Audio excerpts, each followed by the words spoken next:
Em um grande país que não possui nome a ser conhecido por ninguém que já não saiba, existe uma região conhecida pelos grandes invernos rigorosos, tornando-se um lugar para turistas evitarem durante as estações mais frias do ano. Embora tenha uma temperatura amena durante a primavera e o verão, na região localizada ao sul do país é de difícil acesso por meios convencionais de transporte, graças às estradas perigosas e os rios furiosos. Por isso, dificilmente as notícias entram e saem. Mais especificamente, em uma de suas várias cidadezinhas espalhadas, pode ser visto muito ao longe, acima do nível da cidade e com uma estrada de difícil passagem, um castelo muito antigo e claramente precisando de reformas. Considerando a distância e a estrada, deve demorar no mínimo 1 hora para chegar à parte mais isolada da cidade. Uma moça sussurrou para as outras sentadas ao seu redor, escondendo a boca com a mão para abafar a voz. Elas estavam falando justamente sobre a família que mora lá no castelo. Ouvi dizer que a filha mais velha não está casada, uma moça sussurrou. E eu ouvi que os mais novos são bastardos, outra moça não tão discreta falava para o círculo de amigas. Enquanto isso, outra jovem observou um homem passando com uma carruagem cheia de mantimentos. Era o mesmo homem que subia todo mês para abastecer a grande família lá no alto. A jovem sorriu e foi rapidamente questionar o homem sobre os boatos. Ele, evitando o assunto, apenas sorriu e disse que deveria subir logo, antes que escurecesse, voltando a seguir seu caminho.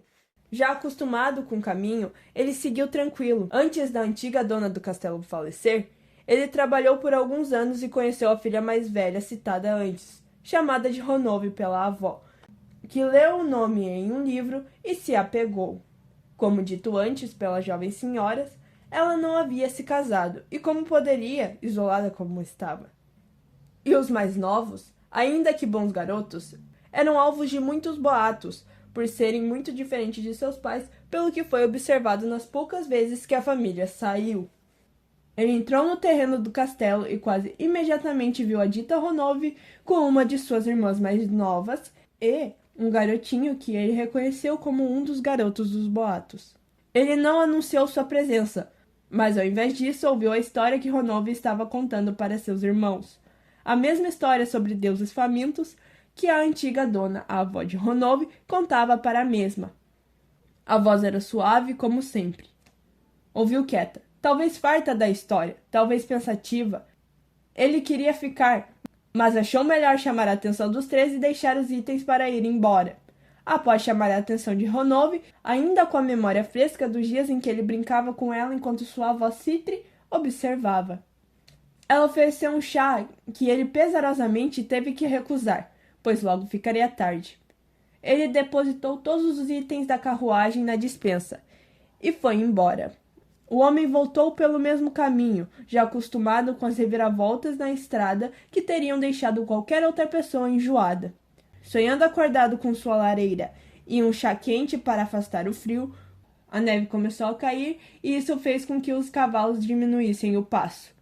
Ele escutou um barulho fraco e imediatamente virou a cabeça, temendo ser um animal perigoso. Um lindo cervo com os olhos enormes e longos chifres como galhos de árvores. Não deveriam haver cervos aqui no alto neste frio. Com eles normalmente descendo e indo em direção a uma região melhor para passar o inverno. Apesar da estranheza, não era incomum algum animal se perder ou se atrasar no fim das contas. Lembrando das histórias de Ronove e sua avó, Citri, ele sentiu uma onda de carinho e não pôde deixar de perguntar. Você deve querer carne, não é mesmo? O animal inclinou a cabeça e se aproximou, os cavalos estranhamente parados no lugar enquanto a troca unilateral acontecia. Como se não pudessem ou não quisessem mais se mover. Estando perto da carruagem agora, ele estendeu a mão e acariciou a cabeça do animal. No próximo segundo, um grito ensurdecedor espantou qualquer outro ser vivo que pudesse estar por perto. Quem já não sabia o nome do pobre homem, nunca mais terá a chance de descobrir. Ao mesmo tempo, Ronove, seus 2 irmãos e sua irmã se sentavam à mesa com seus pais para jantar. Ela olhou na direção da estrada, parando seus movimentos repentinamente. Seu pai, um homem que parecia sempre estar cansado e carregava seu diário consigo para todo canto, não perguntou o que havia acontecido antes de dizer um simples não. A esposa e os outros filhos não se preocuparam em checar para quem era, sabendo muito bem o alvo do aviso. Ronove inclinou a cabeça e perguntou. Não? Posso perguntar o motivo? Seu pai não respondeu, apenas continuou. Você não tem permissão para sair. Ela ficou quieta e começou a comer enquanto fazia suas preces silenciosamente. Todos quietos diante do som dos gritos que não chegavam ao lar. Mais tarde, quando todos pegavam no sono, Ronove continuou sentada na cama, pensando em gritos que nunca ouviu, nos olhos que nunca viu, mas desejava ter visto. Pode-se dizer que isto era uma consequência de tantas histórias de contos de fadas, como seus pais chamavam ternamente.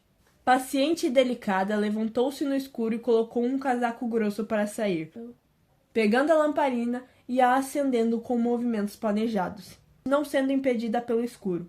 Embora não enxergasse nada, era melhor que saísse sem avisar ninguém, caso contrário seria punida. Saiu de fininho do terreno, sem se preocupar em ser vista, erguendo a lamparina para não correr o risco de se machucar no caminho. Mas não sentia medo, mesmo no escuro, estando familiarizada desde criança, também contaminada pela confiança de Citri. Não muito mais que 15 minutos de caminhada, ela encontrou algo que era facilmente reconhecível como uma roda de carruagem quebrada. A mesma que aquele pobre homem usava para entregar os mantimentos. Mas não havia mais sinais dele ou de seus lindos cavalos em lugar nenhum. Talvez se andasse mais alguns minutos ao redor, pudesse encontrá-los. Milagrosamente, teriam apenas se machucado levemente. E, na pior, ela teria que encontrar oferendas para as deusas para pedir que elas fossem gentis com suas almas, já que não poderia dar um enterro adequado para quem morre nas estradas traiçoeiras da montanha. Ronove começou a vagar novamente, até que ouviu os sons baixos por entre as árvores, não muito longe, e se moveu rapidamente para achá-lo. Sacrifícios são sacrifícios, mas aquele senhor é uma pessoa preciosa, que frequentemente trazia memórias de um tempo em que ela poderia pedir histórias e mais histórias. A luz da lamparina iluminava fracamente seus arredores. Ela avançou até achá-lo ao lado de seus cavalos. O senhor que havia aparecido em sua vida há muitos anos atrás estava completamente aberto. Os órgãos que sobraram estavam para fora e tinham muitas partes dos membros faltando, assim como seus cavalos. A única parte intacta do corpo era seu coração de alguma forma. Ronove se moveu procurando ao redor, até ver um lindo cervo com chifres longos e ensanguentados, assim como a boca completamente suja e com os pelos grudando com o sangue secando. Ele possuía olhos lindos e grandes, que brilhavam como sóis no meio de tanta sujeira, assim como deveria ser. Ela piscou novamente e o cervo se foi, sendo substituído por uma pessoa nua, que não tremia mesmo com um frio. Parecia ser um homem e uma mulher ao mesmo tempo, enquanto sequer parecia humano. Uma máscara de cervo com chifres cobria a metade superior de seu rosto. Belo, mas inesperado e muito, muito apreciado. Ronove não se moveu, respirando fracamente e deixando-se tremer de frio, como se seu corpo de repente lembrasse que era inverno.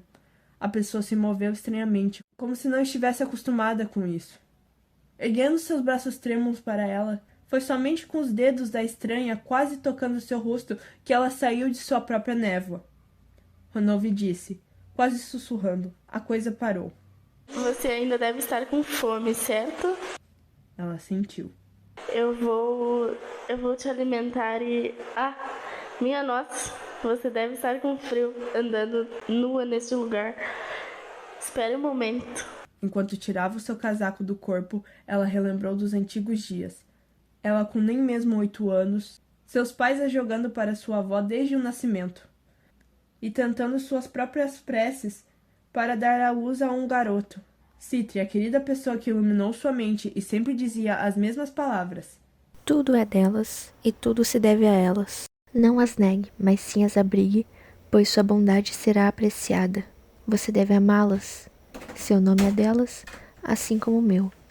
Amor é algo que vem com sacrifício, e não existe sacrifício sem dor. Ela achava que entenderia quando crescesse, e olhando para os sols escondidos sobre a máscara, ela viu que estava certa. Amor e iluminação é mais simples do que parece. Mesmo que fosse apenas uma ilusão ou enganação, não havia importância, não quando isso era algo pelo qual ela esperou uma vida. Era simplesmente muito fácil amar alguém que sempre existiu nas suas histórias contadas na hora de dormir. Você tem um nome? Ronove perguntou. Não. Ela respondeu com uma voz majestosa. Você me permitiria chamá-la de Sol, então?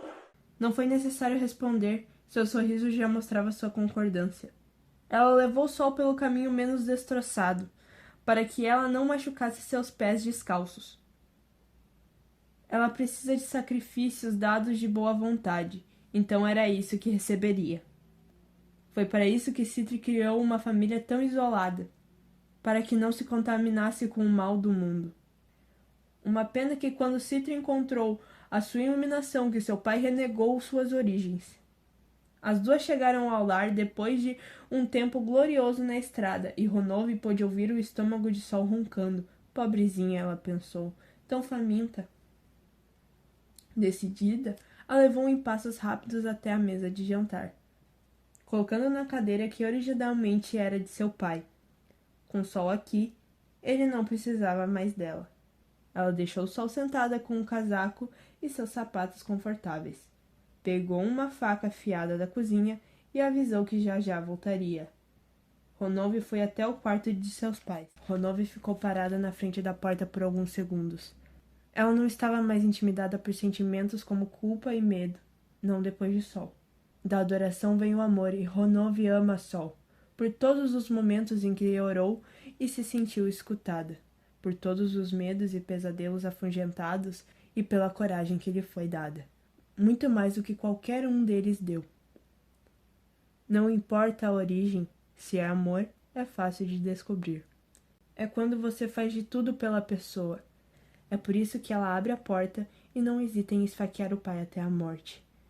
Não hesitando mesmo com os gritos altos da mãe, ou quando o maldito diário caiu no chão. Quando menor, ela leu alguma de suas páginas. Palavras de medo e ódio sobre a iluminação de sua avó. Reclamações sobre o tempo que ela passava com Citri. É claro que ela queria apenas sua avó. Foi ela quem lhe deu amor e carinho. Sua avó de fato havia sacrificado seus outros criados e outros familiares. Mas como eles não poderiam entender? Seu pai era um covarde sem fé. Felizmente Citri a criou para ser fiel. Então assim ela seria. Ronove só poderia esperar que seus irmãos, que ela criou com os devidos valores de fé, seguissem seus ensinamentos e esquecessem a grande mancha que seus pais eram para a família. De qualquer maneira, ela os amara, mesmo que sejam pecadores. Ela também deseja que eles se saiam bem no futuro. Afinal, eles serão os únicos que sairão com vida. Sua mãe corre até o armário e, sem se importar, Ronove a segue, somente parando ao ver a faca de suas mãos. Ela quer revidar? Se quisesse mesmo parar Ronove, deveria ter matado quando o funeral de Citri havia chegado ao fim. Eu não vou participar disso! Eu me recuso! A mãe começou, e usou a faca para esfaquear o próprio peito, não demorando muito para cair no chão. Ronove se aproximou lentamente do corpo, o rosto sem emoção e, em um movimento brusco, chutou a cabeça da mulher. Carne podre. Não é de boa vontade, é podre. Sua avó havia descoberto isto há muito tempo atrás. Mas aquele que não estava esperando a morte não necessariamente estava recusando. Foi um erro de Ronove deixar sua mãe respirar por tanto tempo. Sorte que havia alguns empregados na casa ainda, então Sol não passaria fome. Com a distância entre os quartos, não foram ouvidos os lamentos inúteis daquela mulher. Graças a isso, seus irmãos Bael e Morax e sua irmã Boyer continuaram dormindo, assim como os empregados nunca mais vão acordar, pois junto com seus antigos senhores estão agora servidos na mesa de jantar. Só apenas esperava a permissão para começar a comer, e Ronove sorriu com extremo carinho. Ela comia como um animal faminto que estava há dias sem comer. Nem parecia que havia acabado com 2 cavalos e um humano há pouco tempo. Em um tempo impressionante, ela esvaziou o que conseguiu dos corpos, jogando de lado as partes que não gostava muito, mas respeitosamente manteve o coração no peito. A sala era uma verdadeira bagunça, uma tela vermelha sem esperança de voltar ao que era antes. O coração dela batia rápido no peito ao pegar a mão delicada de Sol e a pressionar contra o peito. Está sentindo meu coração, querida? Sol não respondeu, fixada no ritmo. Esperei a vida toda por isso. Uma luz que me mostrasse por onde ir. Ela sussurrou. Eu quero ir com você. A deusa a derrubou e a forçou contra a mesa, mas diminuiu a força ao não encontrar resistência. Eu quero ser sua. Quero estar com você. Meu coração é seu. Sol sorriu e Ronove proferiu suas últimas palavras. Pode pegar. E assim ela fez.